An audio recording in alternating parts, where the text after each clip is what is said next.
diabolism and occultism. Diabolism and occultism. Do you know why it took Moses a long time right there in Egypt to get God's people out of Egypt? Was occultism and diabolism. Moses dropped his rod. Magicians dropped their rod. Anything Moses did, they did. Moses had to overpower them by speaking to the water. Do you know everything Moses did, they did, until Moses, God said to Moses, stretch your rod to the sea. They couldn't do that. You know why? The power of their operations was from the sea. So they could not stretch their rod against the sea because the kingdom divided against itself. So Moses went to the roots because he understood that what empowered them was the marine world. Sir, enchantments are real. Occultism is real. There are husbands and there are wives today that are facing. I was in Okpila during December to enter the new year. There was a crusade that was done in Okpila. Some of you are aware of the crusade. I was entering, okay, that's the crusade there. I was entering or coming down from my car. A lady, well dressed, walked towards my car. Please sir, speak a word. I now said that in 7 days, whoever is holding you and stopping you from settling down will die. I just whispered that and I continued what I was doing. I was coming down again, she was still by the car. I whispered that to her and I entered the car. Now this is what happened. She got home, her mother was eating food. So she said, Mommy, wow, this pastor not get patient. So I struggled and I met him. I was trying to explain some things to him. He's telling me that in 7 days, the person that's stopping me from getting married would die. As soon as the mother heard it, the spoon fell. The mother said, you look he eye. It's a joke. I be serious. He said, he's serious now. He said, person will die. You look he eye. In the joke, I'm being serious. He said, is serious? He went, it was a group of people that invited me, went to one of the organizers and narrated to them. And they repeated. And I said they should say that, please, 7 days I've started counting. 1 day is already gone, remains 6. To cut story short, while we get to the fourth, fifth day, a boss, a what? Boss. They brought a boss from that place and came. I saw them in a group. When they came, the mother began to confess. She had stopped because she trained her daughter and the husband died, which is the father of the girl. And she knew that if she allowed the girl marry, the girl will spend, the girl got a good job working with Boa. If you allow the girl marry, the girl will be spending all the money on the husband. So she tied the marriage. Diabolism and occultism. Diabolism and occultism. Diabolism and occultism. It can contain the prophecies. It can contain spoken word. It can contain. Am I talking to somebody here? A man was brought from VI in Lagos, Victoria Island. Good banker. He was a great guy. He was a financial institution, which he started by himself. And the guy was brought down to Fuga, and he was dying. He was dying. He was dying. He was like a vegetable. He couldn't move, or just like that there. And we were told to pray. And they came with this picture. While I was praying, the Lord said, go there. I said, this one is Woko. The Lord said, go there. So I drove there. When we got there, I looked at him like a vegetable.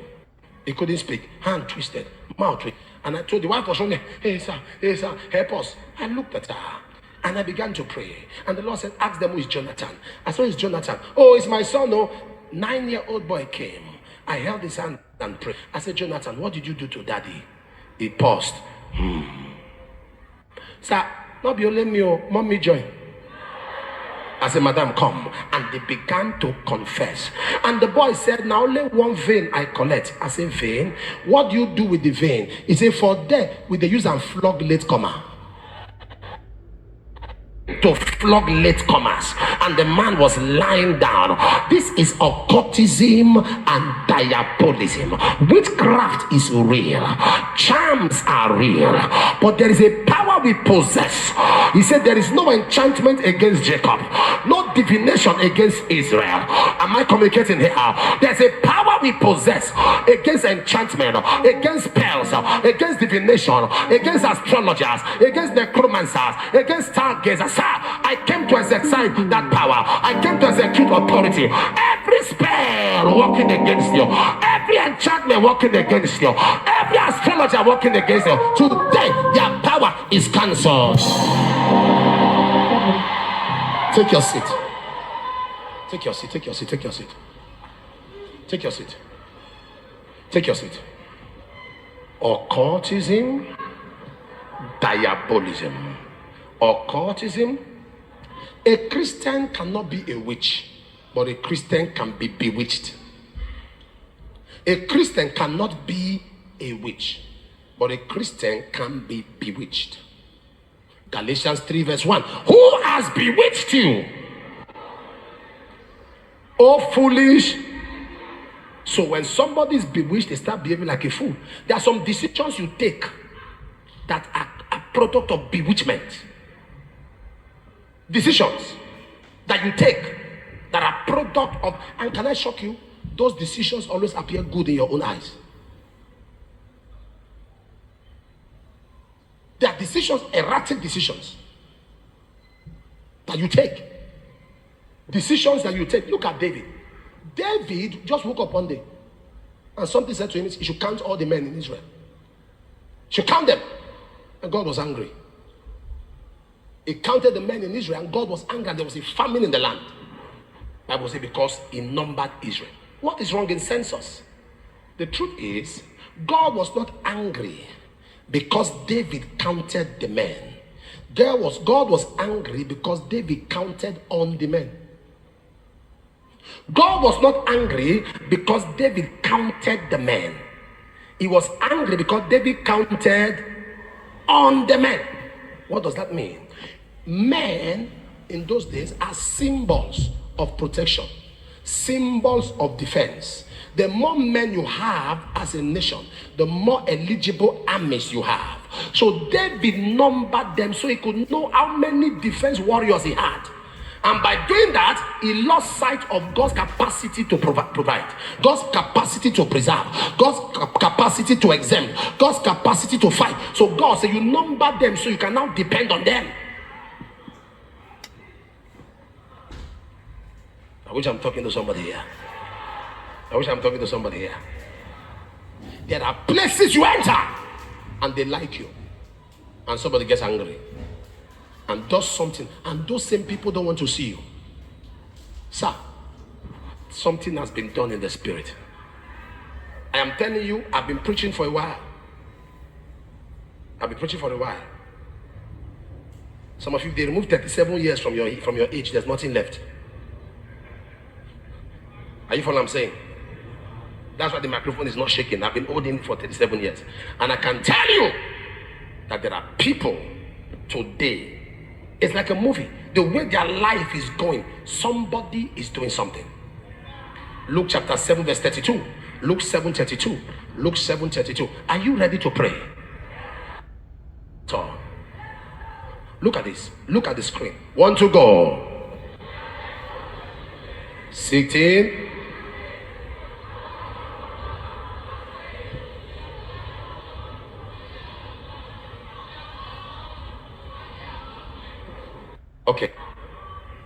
Okay. The Bible says life is a marketplace. Is that true? Now, ladies and gentlemen, what do you do in marketplace? You buy and you sell. If you are not buying, but he's saying that there is a third category of people that come not to buy or sell. All they come is to blow whistle. They are not buying, they are not selling. All they come is to pipe for somebody to dance. You are seeing somebody dancing a dance of failure, a dance of poverty. You don't know why. Somebody in secret is piping. Your husband just wake up and is dancing a dance that is leading towards divorce. Somebody is piping. You see people weeping behind, somebody is mourning. You don't know why all of a sudden no favor, rejection. Anywhere you enter, people turn their back on you. Somebody is piping. You used to be very appreciated. You used to accelerate, do things easy. Now it has become cumbersome and hard. You discover there's this hatred from people, from neighbors, from friends, from colleagues. Somebody. Are you ready to pray? A great man of God. A great man of God. Great man of God. His church was not growing. He began to fast. He's a man of God today that is one of the greatest fathers of faith. He built the first university. He has built the second university right now. This man's church wasn't growing, so he decided to fast. He fasted for 100 days. On the 99th day, he was walking around the church and he saw darkness covering the church. Commanded the darkness to be lifted. The next Sunday, 66 people came for the first time. And one of the ushers asked them, "We know they do program. We are not doing anything. How now come?" They said, "Because you people change your church from white garment to Pentecostal. That's why we came." I'm not against white garment churches. Because you turn your church to white garment, from white garment to Pentecost, meaning as people were passing, they were not seeing people on suits. They were seeing everybody white garment. Woli, woli, woli, woli, woli, woli, woli, woli. They were seeing woli, woli. Satan changed them because of a diabolic operation. Satan changed their identity before the world. Am I communicating now? Many of you are not aware that what is happening around you now is an occultic practice. Especially when you are that person that seems to be doing better than everyone in the family. Especially when you are that person that seems to be doing well. There is an occultic practice. Many of you are not aware. If we come to your house now to conduct prayers to cast out demons, what will come out of your children will shock you. What will come out of your children will shock you.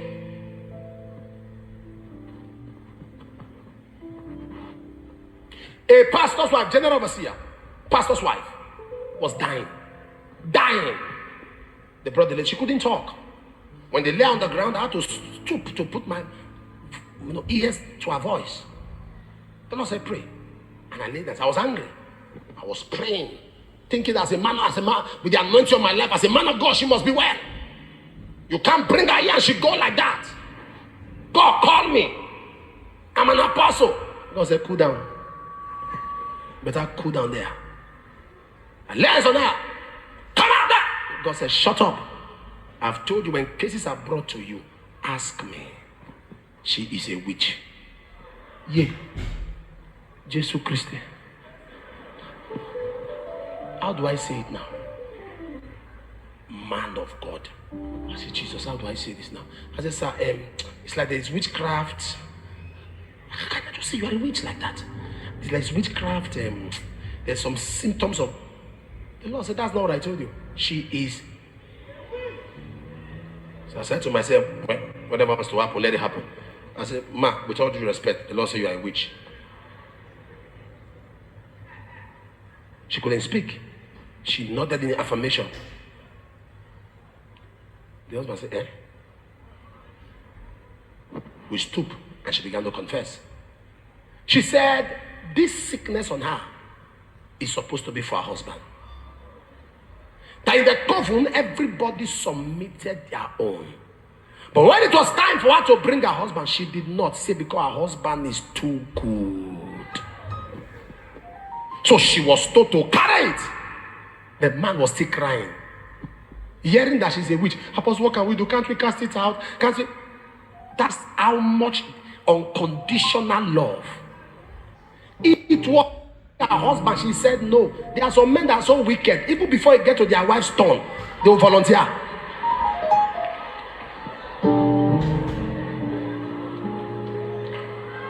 They are so wicked that before it gets to their wife's turn to collect their job,